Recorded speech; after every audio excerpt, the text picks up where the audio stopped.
ఆంధ్రప్రదేశ్ రాజకీయం ఇప్పుడు దేశవ్యాప్తంగా ఒక రాజకీయ రచ్చగా మారిందా? ఇక్కడ జరుగుతున్న ప్రతి అంశం ఈ కాలంలో మొత్తం దేశం మొత్తం చాలా వరకు ఒక దేశవ్యాప్తంగా ఇప్పుడు మాట్లాడుకునే స్థాయి దాకా వచ్చిందా అంటే ఖచ్చితంగా అవుననే సమాధానం చెప్తున్నాం. 2024లో ఒక దేశవ్యాప్తంగా అన్ని రాష్ట్రాల్లో ఎన్నికలు జరిగాయి. సరే, ఇంకా కొద్ది రాష్ట్రాల్లో ఇప్పుడు రాబోయే ఒక సంవత్సరంలో ఎన్నికలు ఉన్నాయి. ఈ పక్కన పెడితే దేశవ్యాప్తంగా జరిగిన ఎన్నికల్లో పూర్తిగా ఈవీఎంలపై ఆధారపడి జరిగిన ఎన్నికలే. దేశవ్యాప్తంగా ప్రజలంతా కూడా వచ్చి ఈవీఎం మెషిన్లో తమ ఓటు హక్కును వినియోగించుకున్నారు, వెళ్ళిపోయారు. ఆ తర్వాత రిజల్ట్స్ అనేవి వచ్చాయి. ఒక్కొక్క రాష్ట్రం ఒక్కొక్క మాదిరిగా రిజల్ట్స్లో ఒక్కో పార్టీ అధికారంలోకి రావడం జరిగింది. అధికారం అన్నది సర్వసాధారణంగా ఏ రాజకీయ పార్టీకైనా అధికారం వస్తుంటుంది, అధికారం పోతుంటుంది. ప్రజలు ఇచ్చిన తీర్పు ప్రకారం ఇది జరుగుతున్న ఒక ప్రక్రియ. కానీ ఇక్కడ తేడా కొడితే అసలు ప్రజాస్వామ్యంలో వాల్యూ ఉంటుందా? ప్రజలు వ్యవస్థలను నమ్మే పరిస్థితి ఉంటుందా? ఖచ్చితంగా ఉండదు. ఇప్పుడు అదే జరుగుతుంది. ఆంధ్రప్రదేశ్లో మొదలైన ఈ చినికి వాన ఇప్పుడు పెను భూతంలా మారబోతుందా? ఖచ్చితంగా అవునని తెలుస్తుంది. ఈవీఎంలపై ఒంగోలుకు సంబంధించిన వైసీపీ ఎమ్మెల్యే అభ్యర్థి బాలినేని శ్రీనివాసరెడ్డి గారు ఈవీఎం మెషిన్ల రీవెరిఫికేషన్పై ఫిర్యాదు చేయడం, ఆ ఫిర్యాదు వెనకాల ఈ ఎన్నికల కమిషన్ సరైన విధంగా తమ బిహేవియర్ను కనబరచకపోవడం, కాస్త అనుమానాస్పదంగా వాళ్ళు తీసుకున్న నిర్ణయాలు, వాళ్ళు చేస్తున్న పనులు, ఇప్పుడు అదంతా కూడా ఇప్పుడు మరింత బలం చేకూరింది. ప్రజెంట్ చాలామంది అంటున్నట్టుగా ఈవీఎం ట్యాంపరింగ్ లేదా ఈవీఎం మ్యానిపులేషన్ లాంటి కార్యక్రమాలు జరిగాయా అన్న సెన్స్లో ఆరోపణలు బలపడుతూ పోతున్నాయి. ఇక ఆంధ్రప్రదేశ్కి సంబంధించి వైఎస్ఆర్సీపీ పార్టీ అధికారం కోల్పోయింది. కూటమి ప్రభుత్వం అధికారంలోకి వచ్చింది. అధికారంలో కోల్పోయిన మరుసటి రోజే జగన్మోహన్ రెడ్డి గారు ఒక మాట చెప్పారు. ఏం జరిగిందో తెలియదు, కానీ జరగాల్సిన నష్టం జరిగిపోయింది.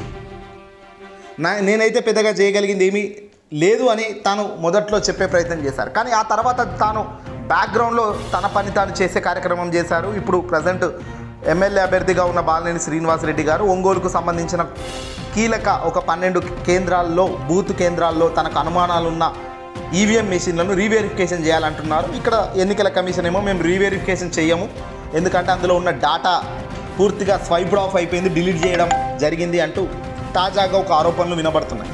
దీనికి స్పష్టంగా ఒక క్లియర్ కట్ ఆధారాలు ఎన్నికల కమిషన్ బయటకు చెప్పకపోవడం ఎంతో అనుమానాన్ని అయితే బలపరుస్తుంది. అయితే ఆంధ్రప్రదేశ్లో వైఎస్ జగన్మోహన్ రెడ్డి గారు ఇప్పుడు పెద్ద ఎత్తున ఈ ఈవీఎంలపై జరుగుతున్న ఈ గొడవను సుప్రీంకోర్టు దృష్టికి తీసుకెళ్లే ఆస్కారం కూడా చేసే ప్రయత్నం చేయబోతున్నట్టు తెలుస్తుంది. బాలినేని శ్రీనివాసరెడ్డి గారు ప్రస్తుతం హైకోర్టు మెట్లెక్కి ఉన్నారు. ఇక ఆయన సుప్రీంకోర్టుకు సైతం ఫిర్యాదు చేయబోతున్నట్టుగా తెలుస్తుంది.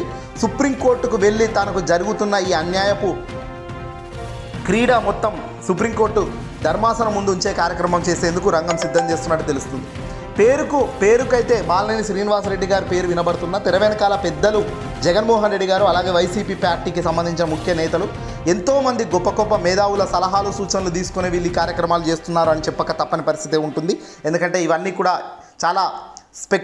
చాలా సెన్సిటివ్ ఇష్యూస్, చాలా స్పెక్టాక్యులర్ క్రియేట్ చేసే అంశాలు. సో వీటిలో ఎటు పడితే అటు చేసే అంశాలు కావు. కాబట్టి చాలా జాగ్రత్తగానే జగన్ అడుగులు వేస్తున్నారు.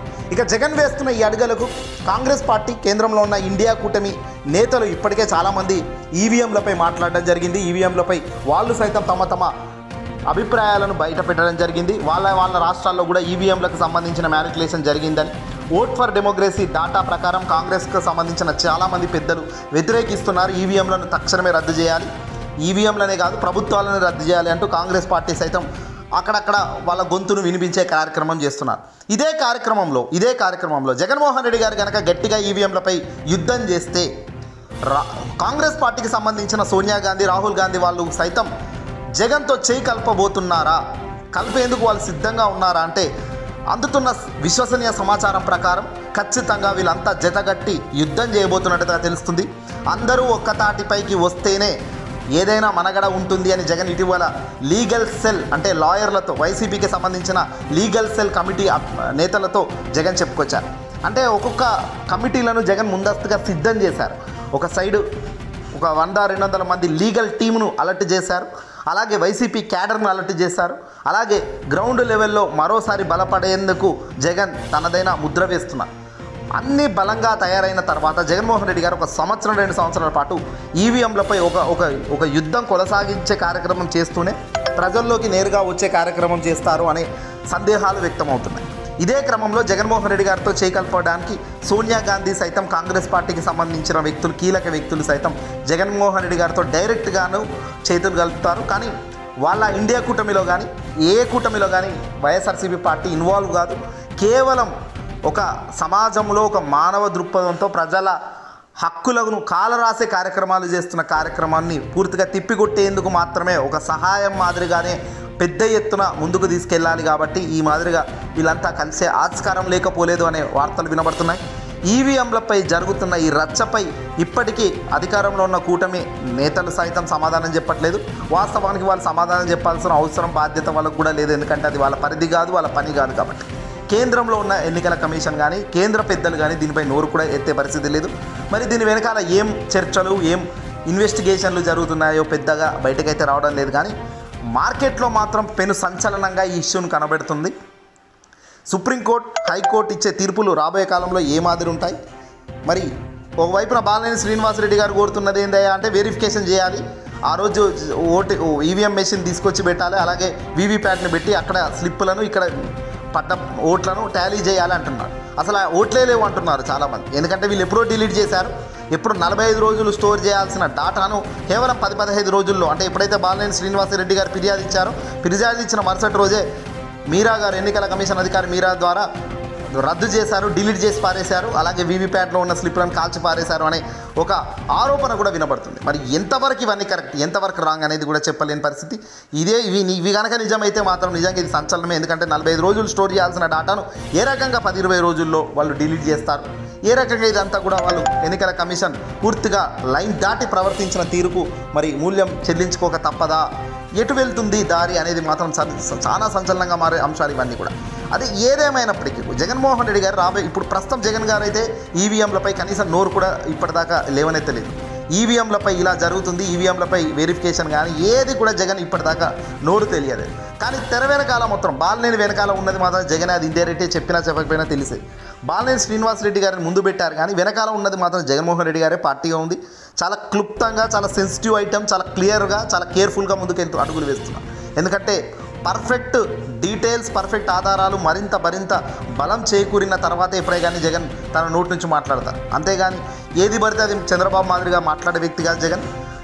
అదే ఇక్కడ చంద్రబాబు గారు కనుక అధికారం కోల్పోయి ఈ పరిస్థితి ఉంటే కనుక నిజంగా చంద్రబాబు దేశవ్యాప్తంగా ఏ స్థాయిలో తన రచ్చను తీసుకెళ్తారో కూడా ఊహించలేము. కానీ ఇప్పుడు జగన్ కూడా అదే స్థాయిలో తాను స్లోగా దీన్ని ఎప్పుడు ఎక్కడ రేస్ చేయాలో తెలిసిన వ్యక్తి కాబట్టి ఖచ్చితంగా చాలా జాగ్రత్తగా అడుగులు వేస్తున్నారు.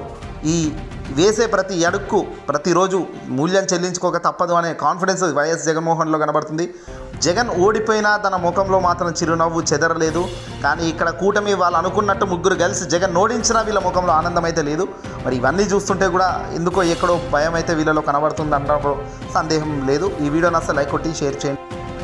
ధర్మం ఎప్పటికైనా గెలుస్తుంది. ధర్మం వైపు నిలబడ్డ వ్యక్తి ఎప్పుడైనా విజయానికి దగ్గరగానే ఉంటాడు అన్నది కాస్త ఆలస్యం అవుతుంది, కాస్త లేట్ అవుతుందేమో, కానీ ధర్మం అయితే నిలబడుతుంది, నిలదొక్కుంటుంది అన్నది మాత్రం సత్యం.